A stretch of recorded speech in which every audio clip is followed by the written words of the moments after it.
O'zi g'iybat qilinishlikka eng loyiq kishi kim deyilsa, g'iybat qilinishlikka eng loyiq bo'lgan kishi onamiz, otamiz, ota-onalarimiz.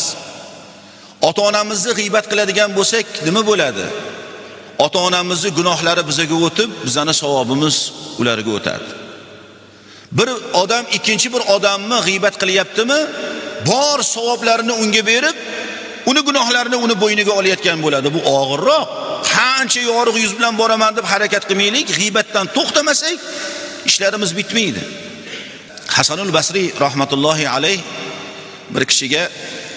bir kishini aytishdi, g'iybat qildi sizni deyishdi. Shunda Hasanul Basri bir savatda narsalar solingan, sovg'a salomlar solingan holatda o'sha odamga, g'iybat qilgan odamga jo'natib yubordilar. U hayron bo'ldi. Nega u sovg'a salom berdingiz deganda, siz menga savoblaringizni bergan ekansiz, men ham sizga biror narsa beray dedim dedilar. O'zi g'iybat qilinayotgan odam ko'p ham xafa bo'lmasa ham bo'ladi o'zi. Gunohlarim ko'p, oldindan aytib qo'y deydi-ku. Gunohlarim ko'p. Gunohlarimdan shikoyatim ko'p. Kimdir meni g'iybat qiladigan bo'lsa, baraka topsin.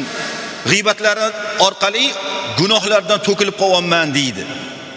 Lekin shu ishlar asli harom ekanligini bilib qo'ysak, bir-birlarimizni g'iybat qilishlikdan to'xtaymiz.